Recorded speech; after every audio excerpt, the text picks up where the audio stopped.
6 బ్లౌజులు ఒకేసారి స్టిచ్చింగ్కి వస్తే ఎలా కట్ చేసుకోవాలో చూద్దామా. ఫస్ట్ అన్నీ ఐరన్ చేసుకోవాలి. ఐరన్ ఎలా చేస్తున్నానో చూడండి, నా రూమ్ ఎలా ఉందో చూడకండి. ఓకేనా. ఫస్ట్ ఒకదాని మీద ఒకటి లైనింగ్స్ అన్నీ వరుసగా పెట్టుకొని అయితే ఐరన్ చేసుకోండి. ఇది చిన్న సైజ్ బ్లౌజ్, అంటే 28 నడుం సైజు ఉన్న బ్లౌజు. వాళ్ళు కొన్ని 80 పాయింట్స్ ఇచ్చారు, కొన్ని 1 మీటర్ ఇచ్చారు. ఏదైనా ఫస్ట్ కింద నడుం దగ్గర బ్యాక్ పార్ట్ కట్ చేసుకునేటప్పుడు మాత్రం అన్నీ ఒకదాని మీద ఒకటి ఒకే ఆర్డర్లో పెట్టుకోండి, ఒక లెవెల్గా ఉండేటట్టు కట్ చేసుకోండి. నేను ఇక్కడ కటింగ్ స్టిచ్చింగ్ చూపించట్లేదు, అన్నీ ఒకేసారి ఎలా కట్ చేసుకోవాలి అనే దాని మీద చూపిస్తున్నాను. మళ్ళీ మీరు దీని మెజర్మెంట్ ఎంత తీసుకున్నారు, దాని మెజర్మెంట్ ఎంత తీసుకున్నారు ఇలా అడగండి. ఒకేసారి సేమ్ ప్యాటర్న్ బ్లౌజెస్ ఎక్కువ వచ్చినప్పుడు ఎలా కట్ చేసుకోవాలనేది అయితే చూపిస్తున్నాను. ఇప్పుడు 6 కలర్స్ అయితే వచ్చాయి నాకు. మీకు కత్తెర కట్ అవ్వట్లేదు, కొంచెం ఇబ్బందిగా ఉంది అనుకుంటే 3 పెట్టుకోండి. సేమ్ అదే ప్యాటర్న్ మీద 3 పెట్టుకొని మార్కింగ్ చేసుకొని కట్ చేసుకోండి. నాకు ఇక్కడ లెవెల్గా లేదని చెప్పేసి నేనైతే లెవెల్గా కట్ చేసుకున్నాను ఫస్ట్. మళ్ళీ చెప్తున్నాను, కత్తెర కట్ అవ్వకపోతే మాత్రం 3 ట్రై చేయండి. నేనైతే ఫస్ట్ టైం కదా ట్రై చేశాను, అడదిప్పి ఏదో మొత్తానికి అయితే కుస్తీ పడ్డాను. బాగానే వచ్చింది కటింగ్.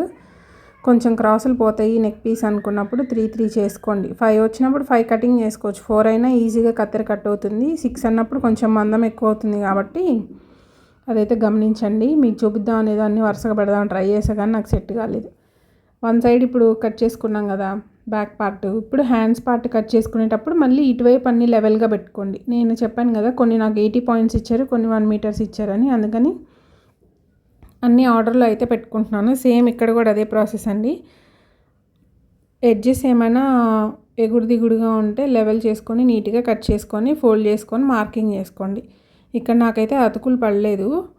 7 చిన్న సైజు బ్లౌజ్ అని చెప్పాను కదా, నాకైతే క్లాత్ మొత్తం ఖర్చులతో కలిపి సరిపోయింది. హ్యాండ్ పొడవు ఇంకా వెడల్పు వచ్చేసి, అందుకని యాస్టీస్గా పెట్టి కట్ చేసుకున్నాను.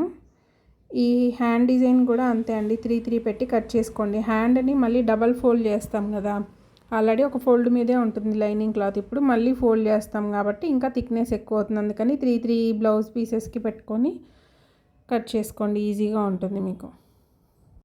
ఓకేనా. నెక్స్ట్ వచ్చేసి ఫ్రంట్ పార్ట్ కండి. ఫ్రంట్ పార్ట్ కూడా ఏంటంటే మనకి అన్నీ ఒక లెవెల్లో రావు కదా, కొన్ని 80 పాయింట్స్ కొన్ని 90 పాయింట్స్ కదా, 80 పాయింట్స్ కొన్ని 1 మీటర్ కదా, అందుకని అన్నీ లెవెల్గా రాలేదు. దాని కటింగ్ అయితే చూపిస్తున్నాను ఇప్పుడు, ఒకసారి అయితే చూడండి.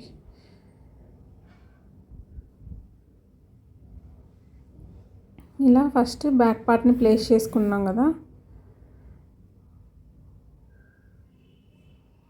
మార్కింగ్ అయితే చేసుకోవాలి. చేసుకున్న తర్వాత మీరు ఇప్పుడు నేను ఫ్రంట్ పార్ట్ పొజిషన్ కూడా ఎలా పెట్టుకోవాలి ఏంటనేది కూడా నేనేం చూపించట్లేదండి, ఎందుకంటే చాలామంది చాలా రకాలుగా కటింగ్ స్టిచ్చింగ్ చేస్తారు. మీ మెథడ్ ఎలా ఉంటుందో ఫ్రంట్ పార్ట్ అలానే తీసుకోండి. నేను నా మెథడ్లో అయితే కట్ చేస్తున్నాను, ఎలా పెట్టుకొని తీసుకోవాలా అనేది చూపిస్తున్నాను. నేనేం చేశానంటే లక్కీగా వాళ్ళు నాకు 3 ఏమో 80 పాయింట్స్ ఇచ్చారు, 3 ఏమో 1 మీటర్లు ఇచ్చారు, అందుకని ఇక్కడ సపరేట్ చేశాను నేను. ఇంకా 3 మీటర్లు ఇచ్చినవి ఫస్ట్ కట్ చేస్తున్నాను, 80లు ఇచ్చినవి ఏమైనా అడ్జస్ట్మెంట్ ఉంటే తర్వాత చూసి కట్ చేయొచ్చు అని చెప్పేసి అని. సో ఇంకా నేనైతే ఇంకా అలా మార్కింగ్ చేసుకొని దాన్ని అయితే కట్ చేసుకుంటున్నాను.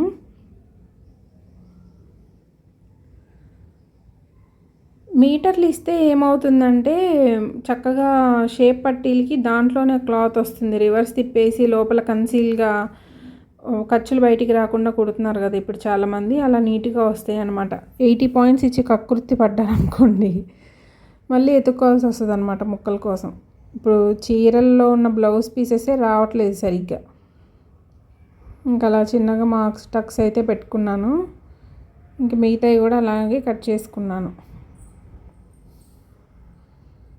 ఒకటే ప్రాసెస్ కదా, ఏ పీస్ కాపీస్ కట్ చేసి ఇంక ఇప్పుడు బ్లౌజెస్లో అయితే కట్ చేసుకుంటున్నాను. అసలు ఇది చూడండి ఎంత క్రాస్ వచ్చిందో హ్యాండ్ డిజైన్కి చీరలో. ఏం చేస్తాం, ఇంకా హ్యాండ్కి ఒకవైపు డిజైన్ అదే వస్తుంది అనమాట, శారీ డిజైనే వస్తుంది, మనం ఏం చేయలేం కదా. చిన్న సైజు బ్లౌజ్కి అలా వచ్చింది. ఇది కంపల్సరీగా చూపిద్దాం అని చెప్పేసి తీసాను.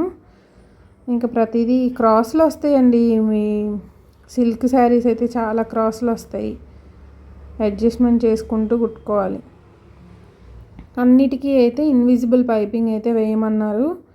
ఇంకా అందుకని ఫ్రంట్ పార్ట్ బ్యాక్ పార్ట్ ఇవన్నీ తీసిన తర్వాత షేప్ పట్టి డైరెక్ట్గా క్లాత్ మిగిలి వస్తేనేమో కట్ చేశాను, లేదంటే స్టిచ్చింగ్ చేసేటప్పుడు ఇవన్నీ పార్ట్స్ జాయిన్ చేశాక టైం ఉంటుంది కదా, అప్పుడు చూసి కట్ చేద్దాంలే అని చెప్పేసి అని కట్ చేశాను అనమాట.